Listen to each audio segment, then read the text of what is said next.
de desarrollo, sin intervención externa significativa hasta el siglo XV de nuestra era. Algunas grandes civilizaciones como la Kush, Aksum, Mali y Gran Zimbabue florecieron en África en los años anteriores a 1500. En este periodo temprano, los africanos participaron en extensas redes comerciales internacionales y en viajes transoceánicos. Ciertamente, algunos estados africanos habían establecido importantes relaciones comerciales con India, China y otras partes de Asia mucho antes de que fueran interrumpidas por la intervención europea. Fue el oro de los grandes imperios de África Occidental como Ghana, Mali y Songhai el que proporcionó los medios para el despegue económico de Europa en los siglos XIII y XIV y despertó el interés de los europeos por África Occidental. De hecho, fue la riqueza de África Occidental, especialmente como fuente de oro, lo que alentó los viajes de los primeros exploradores europeos. Para el siglo XV, el continente africano ya era uno de gran diversidad. En muchas partes del continente no existían grandes estados centralizados y muchas personas vivían en sociedades donde no había grandes divisiones de riqueza y poder.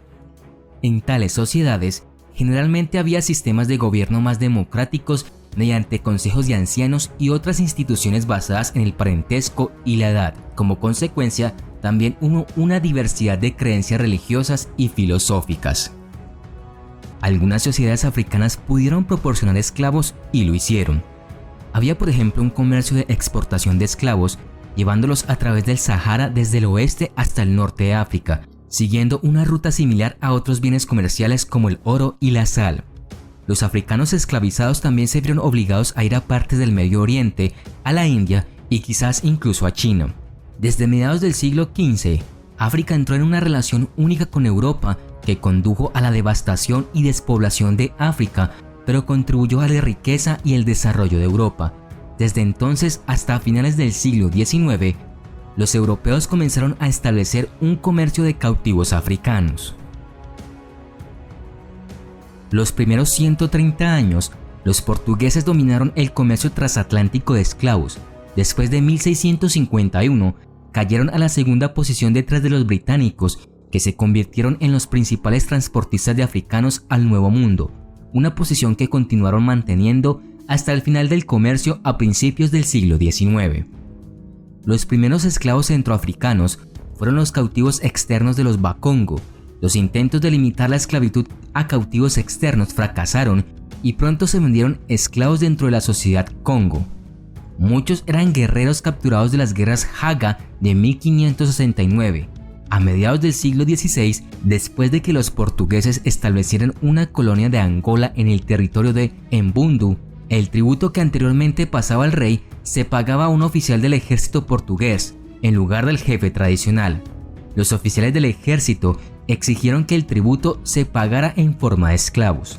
A finales del siglo XVI se exportaban 10.000 esclavos al año desde Luanda, el área de captación de esclavos de Angola.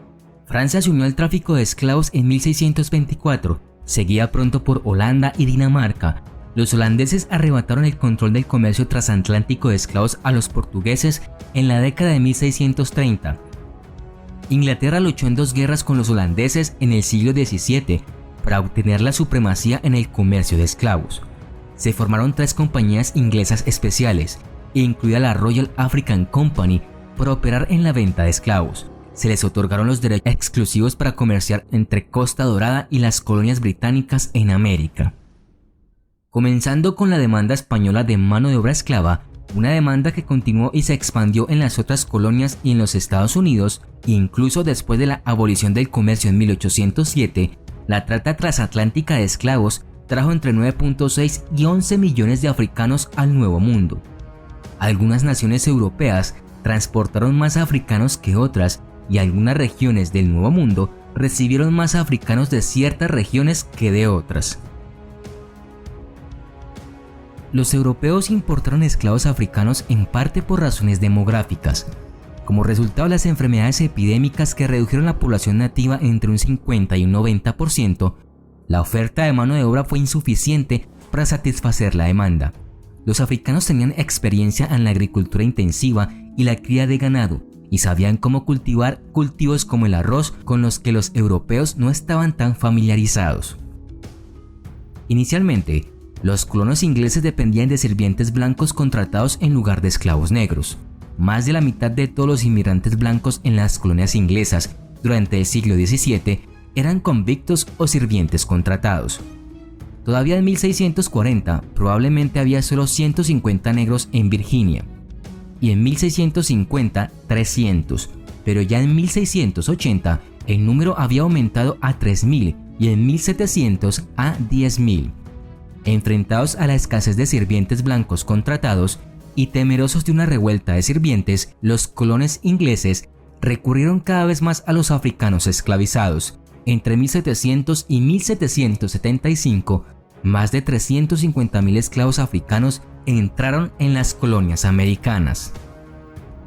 Una vez que la agricultura de la plantación se estableció más a fines de los siglos XVII, XVIII y XIX, el éxito comercial de las plantaciones de cultivos comerciales como el azúcar, el tabaco, el arroz y el algodón aumentó considerablemente la demanda de mano de obra y solidificó la dependencia económica de la esclavitud. Las complicaciones con el mantenimiento de poblaciones de indios americanos esclavizados y sirvientes europeos significaron que los propietarios de las plantaciones recurrieron a la esclavitud africana como su principal fuente de trabajo. El éxito económico de los cultivos comerciales del Nuevo Mundo aseguró que los dueños de las plantaciones acumularan más capital para invertir tanto en mano de obra esclava como en tierras. Es así como los traficantes de esclavos en África se expandieron más allá de las áreas portuarias hacia el interior para obtener más cautivos. Durante el siglo XVIII, los africanos y sus descendientes afroamericanos se convirtieron en la población esclava dominante en las Américas. En las principales áreas de plantaciones, su número era tan grande que se convirtieron en la mayoría de la población. Aunque los derechos legales específicos, las experiencias sociales, las posibilidades de manumisión y el trato laboral de los africanos esclavizados variaron mucho con el tiempo y en diferentes contextos regionales, coloniales y económicos, el auge de la agricultura de plantación significó que la esclavitud africana se convirtió en el centro de muchas economías coloniales americanas.